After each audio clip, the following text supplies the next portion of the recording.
Good afternoon, everyone. Welcome to today's Africam show.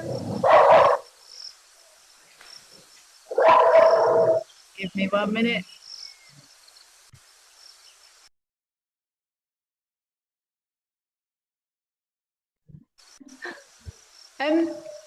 Strangely enough, Andy's saying hello and greetings to all your friends waiting on a tall glass of sunshine that only Kelly can bring. And don't forget, today is World Dog Day. Give me 1 second. There is a daycare in the garden, and I have two very small visitors.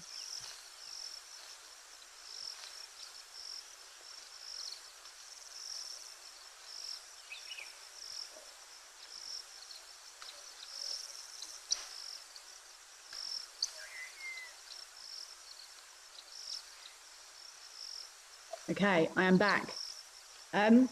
What are the chances of that happening at that exact moment? Apologies about that, everyone, but seeing as it is World Dog Day and African Wild Dog Day, how very apt that Andy said that at that exact moment. Jack de Boer, good morning from Chesapeake in Virginia. Thank you for joining us.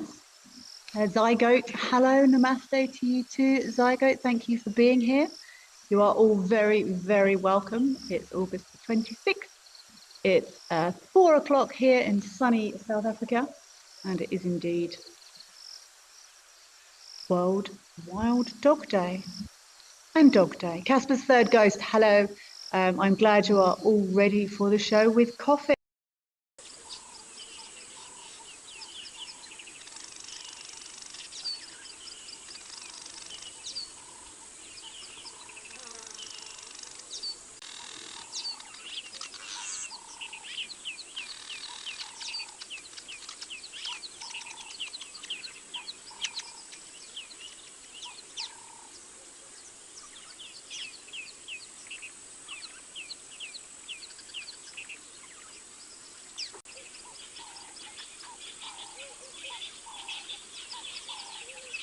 But these are Maasai giraffe. This is a lovely hillset setting, actually. What a beautiful camera.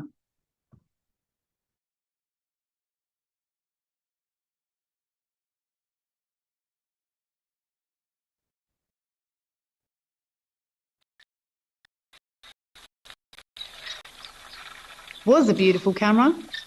It appears we have headed across to El Donio, but lovely, lovely shots of those.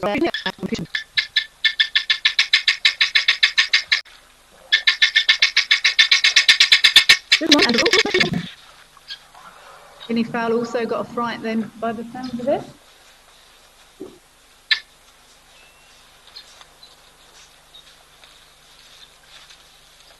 So I don't have a dog. I just have two very small visitors at the moment, and the dacre that comes for a drink at the bird bath has got a terrible fright then. And had a guinea fowl by the sound of it.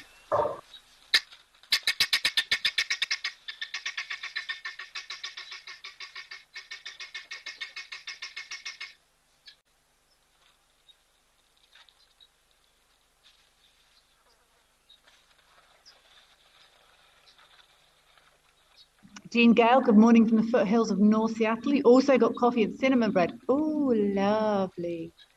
Very, very nice. Cinnamon bread. I made banana bread a while ago. I had some leftover bananas and I actually used them in banana bread, which is most unusual. I know many people say, oh, I've got bananas, let's make banana bread. But I actually did it. I was quite proud of myself. April Al, good.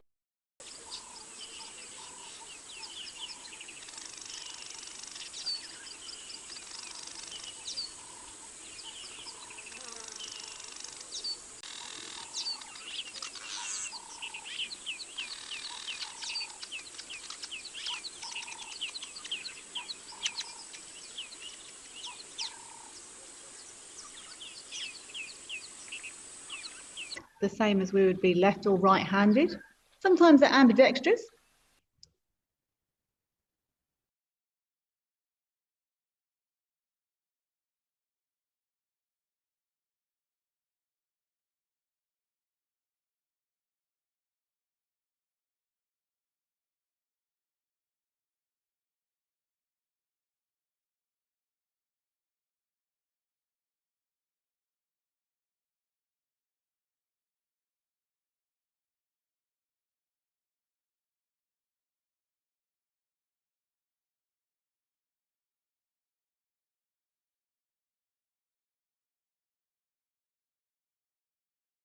trees, and I'm sure that's going on quite a lot at the moment in these slightly lean times.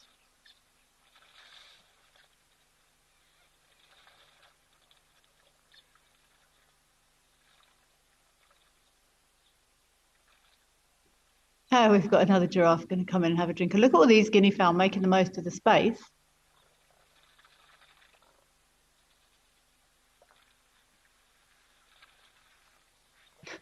Cindy, they are loud. Wow, I'm assuming you mean these small dogs as opposed to the guinea fowl, but I'm not sure. Both are, absolutely.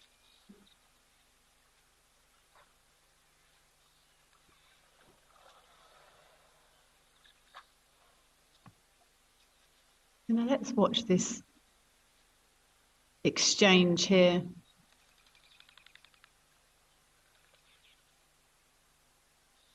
I've been away for the last week on a animal behavior workshop. I've spent lots of hours watching animals in the last week. It's literally, oh look, are they two little jackal coming in? Huh. Look at this little black jackal in the background there. That's cool. I've spent many hours in the last week or so watching behavior, and I'm still not done. And that almost looked like a interspecies exchange then. The giraffe sort of stopped and looked as if to say to the elephant, oh, you're going to chase me? And that giraffe posture looks not quite as uncomfortable as it normally does. Maybe it's just the angle of the camera. I'm taking another look at this elephant's tusks now. Maybe they're not that different in actual length, but they're just curved differently.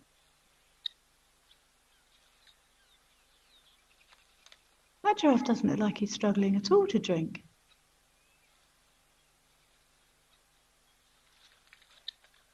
Huh. That's an amazing image. Look how close these two animals are, and it's so amicable.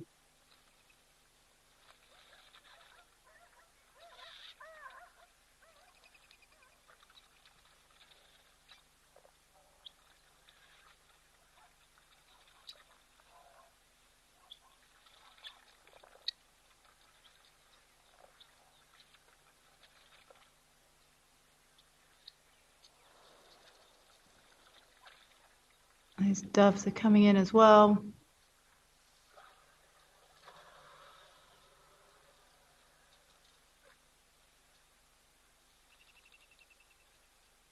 Doves are one of the, often when it's hot during the day, I'm not sure what the temperatures are up here at Aldonio at the moment. It got to 38 here in the Lowveld the other day. But doves are one of the only animals who, or one of the only birds that you often hear calling during the day when it's very hot, active during the day. And they've got a sort of layer of insulation that allows them to continue moving around. Often that's still afternoon. Nothing's moving, everything's flat asleep under a tree, and you can just hear those Cape turtle doves or ringneck doves, depending on what era you are, just gently calling in the background. Wow, water in, water out, boy. Girl, rather.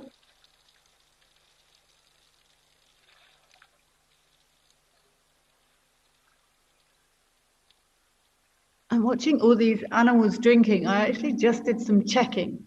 I saw a clip earlier on today of a dog drinking in very slow motion. And I'm ashamed to say, I didn't realize. I always thought they scooped the tip of their tongue forwards and backwards, but they actually don't. It's forwards and as in forwards and then up, but they actually, it's forwards and down, and they create a scoop that goes backwards. And cats don't really scoop. They use those little barbs on their tongue, and it catches enough moisture apparently, and they close their lips around what they've been lapping up quickly, but dogs turn their tongue into almost like a ladle, which I've never seen it in slow motion before. And then obviously elephants have an extremely specialized drinking method, and then giraffes will just slurp using those rubbery lips. Minty Tillipal, you're saying his body almost looked like a horse in that position. It did. It almost seemed like he wasn't struggling. It always looked so ungainly and uncomfortable and difficult when giraffes drink, but he looked like he was cruising it.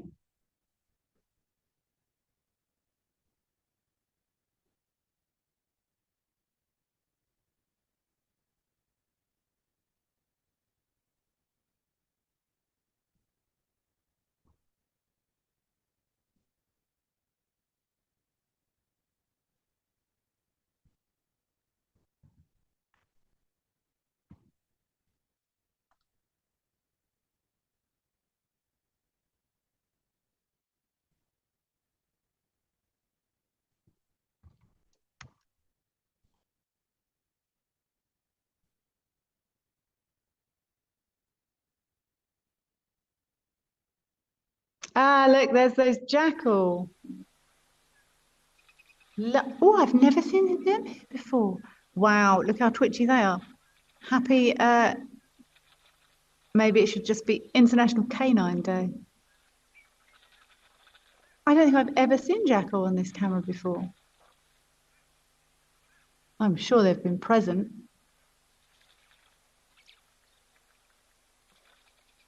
And just as I was saying, look, they're way down in that hole. But imagine their tongue is going down and then scooping back like a backwards facing ladle, and then they sort of scoops that fluid into their mouth. That's how these jackals are drinking. What are the chances? But yeah, I wasn't sure if it was. I never know what to trust anymore that I see online. I trust my reference books, and I trust peer-reviewed papers. But I'm very dubious now as to who or what I trust anymore.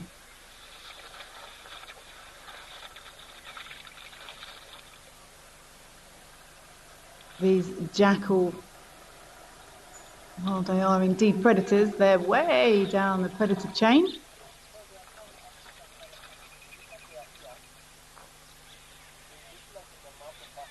Very territorial, monogamous, one of the iconic African sounds that echoes out across the bush, especially around dusk.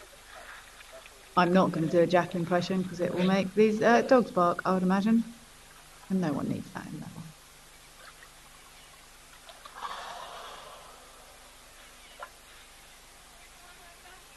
Often around dusk, they will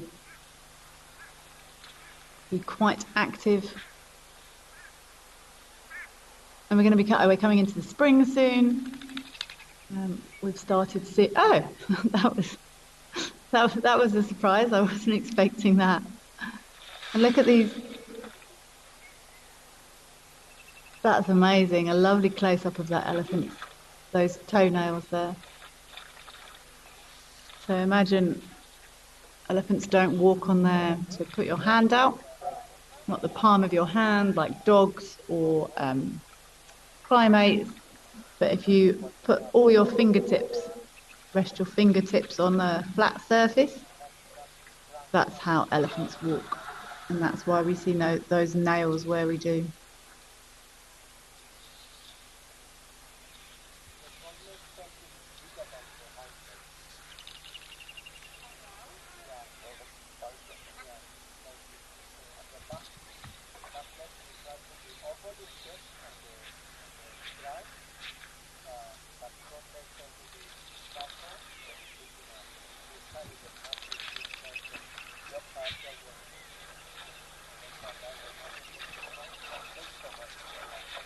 Onsanegro, you're saying the waterhole looks like it's drying up. I'm fairly sure this is actually pumped. This waterhole. Lots of the pans, the natural pans, are gone. They're finished on many of these cameras.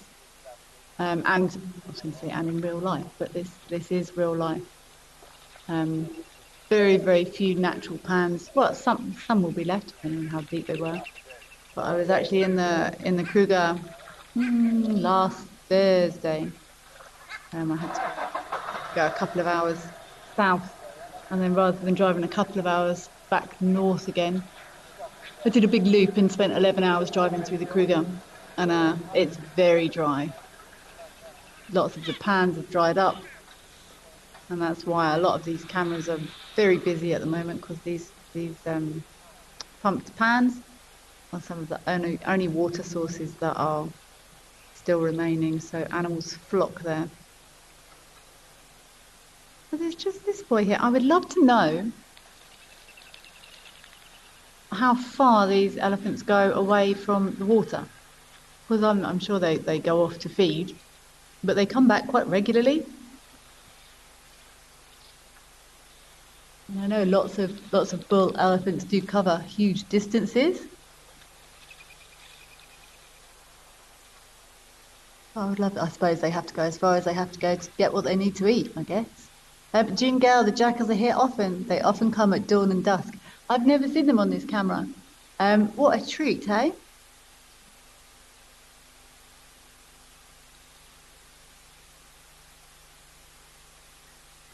Jackals always look busy,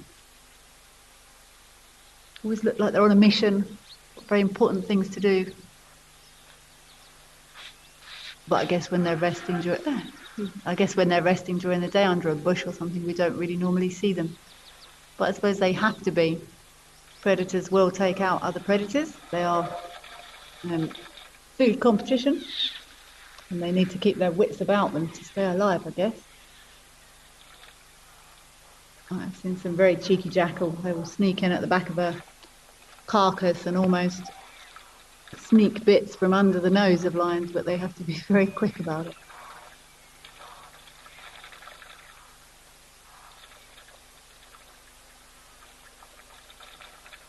And I think we've pretty much concluded. I've had many chats with many people about these elephants when they sort of just mess about with water or don't drink it properly or let it fall out their mouth. And it's a form of play, self-entertainment, self-soothing. No one that I know can come up with any logical function for it.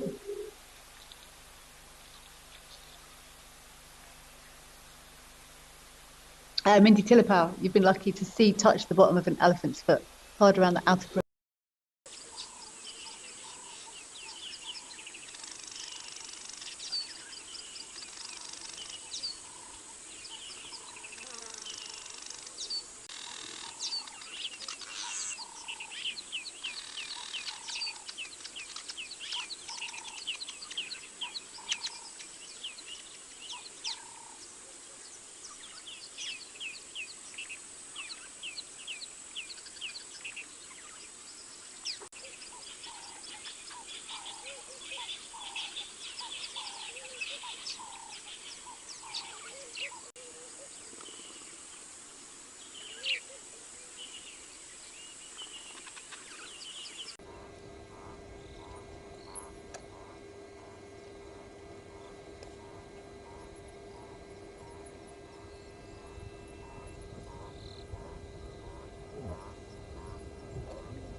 Oh, look at that. That's lovely.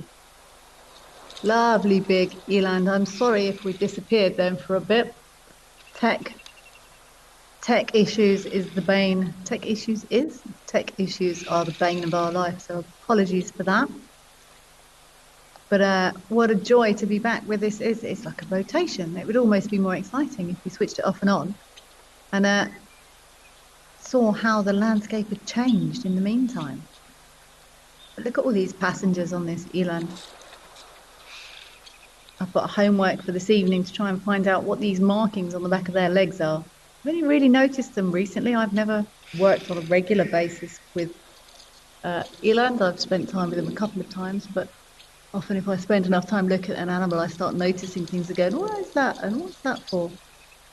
And my current curiosity, I'm guessing it's probably some sort of follow me sign, but it's a terrible place to put a follow me sign down there on the back of their front legs. So yeah, I'm not sure. And males and females have it, so I don't think it's anything to do with that.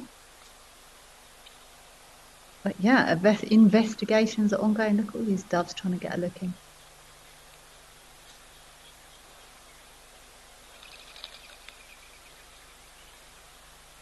Lovely spiral horns.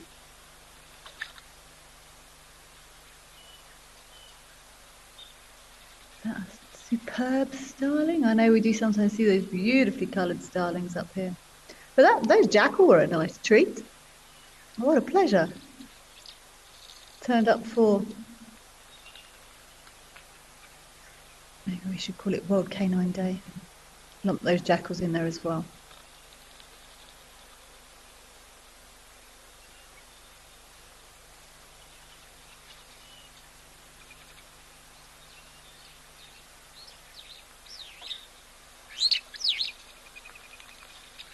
Oh, incoming, possibly.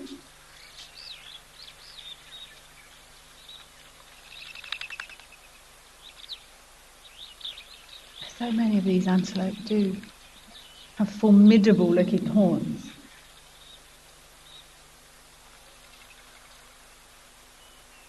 I'm not sure I would be responsible enough to have horns like that. It's the kudu that often mesmerize me, those big male kudu bulls, the way they can still move through thickets, dense vegetation, and they will tip up their chins and drop those horns down their back, and often why they've got such, well, I would imagine why they've got, some of these big bulls have huge muscular necks. It can't be easy carrying those big horns on some of those ginormous kudu bulls. See, look at that. It's like someone's swiped across the back of those front legs with a paintbrush.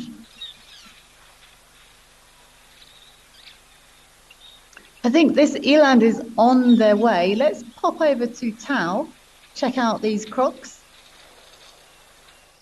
I've been watching some fascinating behavior from these crocodiles, this courtship, mating, breeding, whatever you want to call it. And now this guy up here on part of this dam wall doing a sport of afternoon thermo-regulation. I know for a fact that the Tao waterhole is pumped, but levels do drop. It does evaporate. Obviously it doesn't, there's no rain coming in. I'm sure you remember in the summer months, it was full and overflowing. It had big rain. Can't remember what it was actually, but there's probably not any coming for the foreseeable future. But again, this waterhole is pumped. It's incredibly difficult for people to, humans, conservationists, to sometimes get it right with water levels.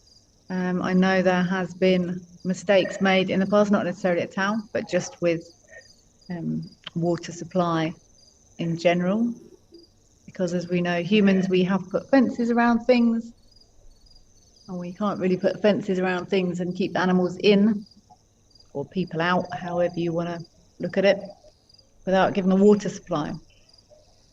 Because everything needs water to survive.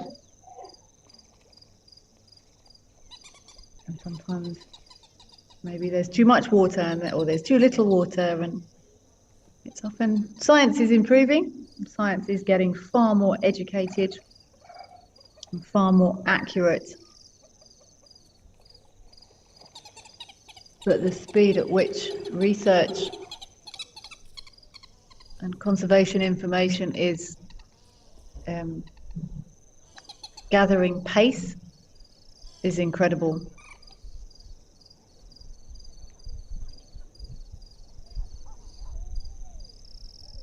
Oh, thermo-regulation, clunk.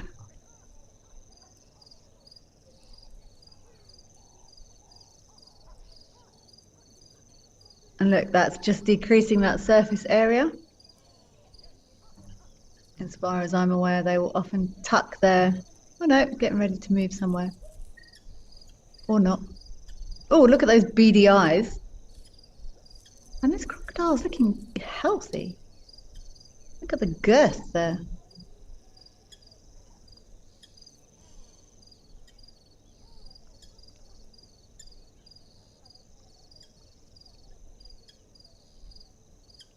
Tucking those legs up underneath, maybe for comfort, although it doesn't look very comfortable. But I suppose when they're swimming, when they move through the water, that is the natural direction that their legs would fold. Also maybe something to do with decreasing surface area to help with thermo-regulation.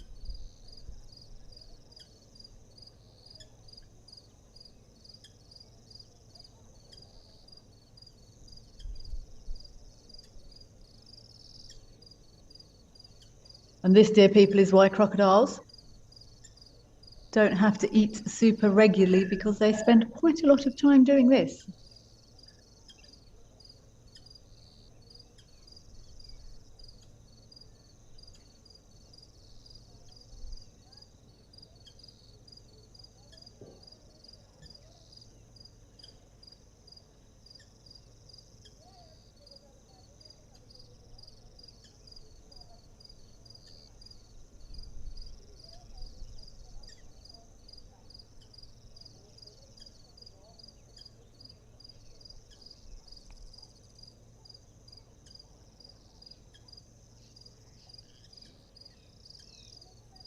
The less energy you expend, the less energy you need to take in. And being cold-blooded, that's also another reduction in requirements for resources.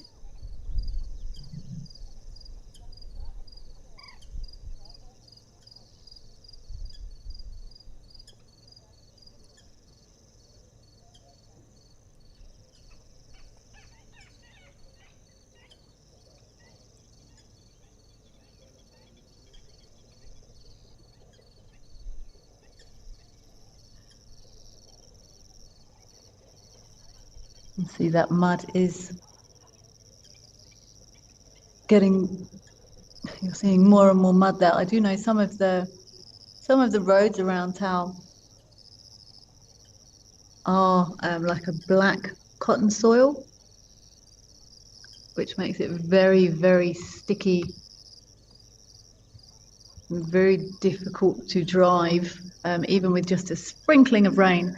So I think let's go across. I'm very interested to follow up on this nest. It's the most amazing camera, and we've really been watching progress from this nest here. And look at this. I remember the last time I saw this chick. It can't be more than 2 weeks ago. And look at the coloration on those feathers. So I've been doing some reading, and this chick should fledge between 90 and 98 days, which is very specific. And I've had a couple of different dates for actual hatching date. Maybe Kirsten can give us a hatching date. Someone said 23rd of June, someone said the 13th of June, but on my trusted bird app, it says between 90 and 98 days, which is incredibly specific. But the whole face on this bird has changed in the last 2 weeks. Look at that beak. Oh, that's going to do some damage now. But this will, 13th of June. Okay, we've had confirmation. I haven't counted backwards yet. And it won't be very interesting listening to me count backwards. But I will work it out and get an expected fledging date for this eagle. But look at the height of that nest. You don't want to get it wrong, hey? If I was this eagle, I'd definitely want to be sure I had I was strong enough to make it. I guess it's I was going to say sink or swim, but sink or fly, I guess, in this case. It's the change in that beak shape, though, is incredible.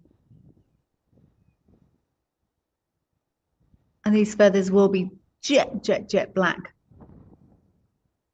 but currently a beautiful fawny, tawny, russet color.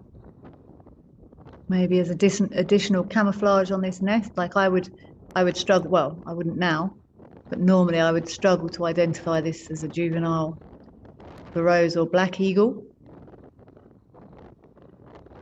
The adult birds are absolutely beautiful.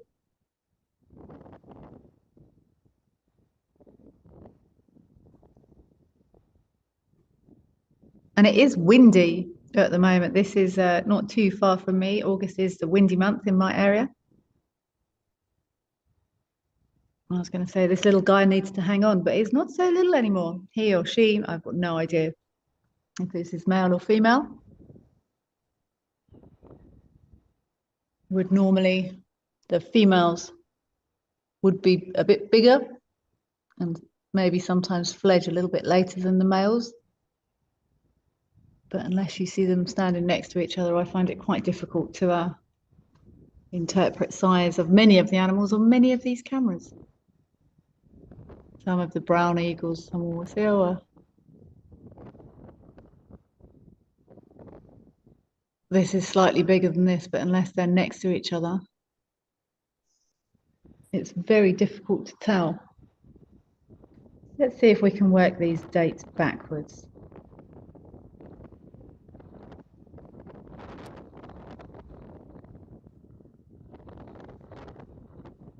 So 84 days from the 13th of September is from the 13th of June is the 5th of September. So it's going to be maybe another 10 days. So maybe about the 15th of September, that's going to be 95 days. 15th of September. I'm going to make a note of that actually. 15th of September, that's more than 2 weeks away. It's 2.5 weeks away. I feel like this eagle's going to be ready soon. But what do I know? I would definitely want to make sure I was ready coming from that height. Maybe we should run a book on when this eagle fledges, but I would love to see it. Karu, it still has some down on the underside of its wings. It still has got a little bit of downy feather left there, and yeah, the height of this nest, you're going to have to be pretty sure of your flight feathers and your skill set before you take that plunge. So maybe another 2 weeks. But yeah, my app says 90 to 98 days, and 94 days is going to be the 15th of September. So I guess we will have to wait and see. But there's not going to be much room on this nest soon for this rather large chick. And the adult birds, when they come in to feed,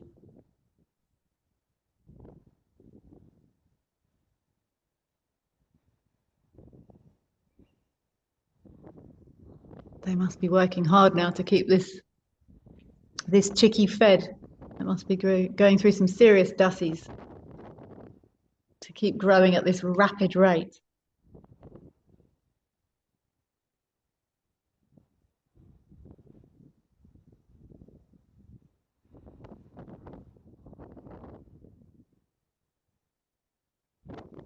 It's the face shape it feels like. I'm actually going to go back and maybe have a look a couple of weeks ago, because it looked like a baby eagle very recently with that sort of slightly gawky beak shape.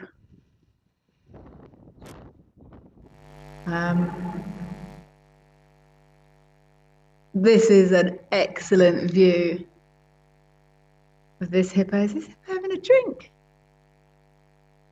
I feel like I don't see this very often. Oh, if this is, unless it's just a reflection of the light, this hippo over at Ngoro, it looks like he's covered in scars, which would make sense. If this is a male, they do have to fight for everything. Fight for girls, fight for a good waterhole. Mr. Hank, the hippo, here at Ngoro, looks like he's had a tough innings. Is he having a drink or is he just asleep?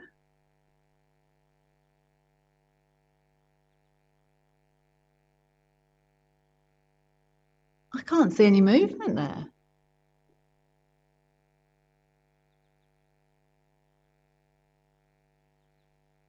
Oh yes, I can see his cheeks moving. I think that's where the water's coming in. Oh, there we go. That's strange. Oh, there we go. And see if. Oh yeah, check that dribble.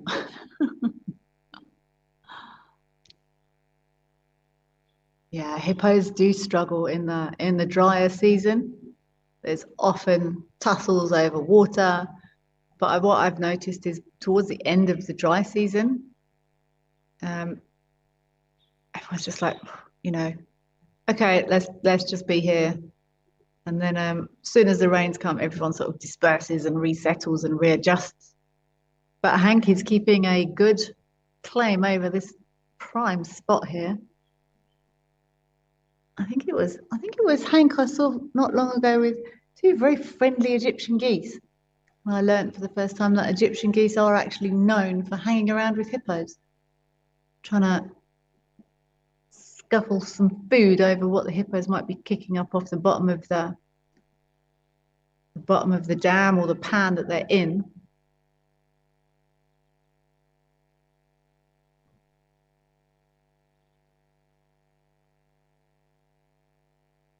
He's definitely got it right though, getting up and going for a nice drink at this fresh spot.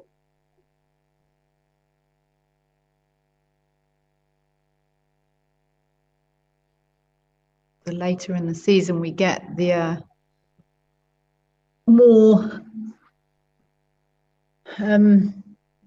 ick, for want of a scientific word, the more icky the water gets. It's turned up, it's muddy. I'm sure there's poop in there. So I think Mr. Hank is a smart boy. He's definitely having a long drink. I'm racking my brains for, I don't know how much water hippos would drink a day. I don't recall seeing it very often. I suppose they normally drink in the water, but they're big animals. And there's not much moisture in anything he's been feeding on if he's going out to graze. I can't imagine they're getting too much. A big bull hippo like Hank, he's still going to be needed to find sort of 30 odd kilograms of food a day. And that must be tough going in these conditions. But I have seen before, hippos do often suffer quite badly in the dry season. There's been, over the years in drought seasons, there has been lots of fatalities of hippo in the Kruger Park. And unsurprisingly, when they're so very much dependent on grass and water, I'm not surprised they struggle. But wow, he's definitely getting his liters in there.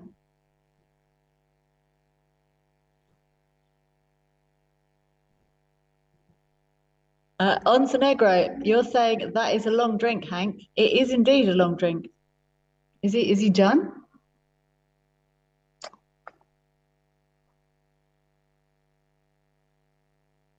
This is a good spot though, hey? Hank the hippo, he's got some water. They are all scars on him, you know. He's got some water to splush in. There's some mud. And off to his private drinking fountain. He will be very happy to defend this. Hippos are very much territorial. The further away from the water they are, the less violently territorial they are. But if another hippo tried to join him in here, a male hippo, then there would almost definitely be some blood spilt, I would imagine, because that is a prime spot.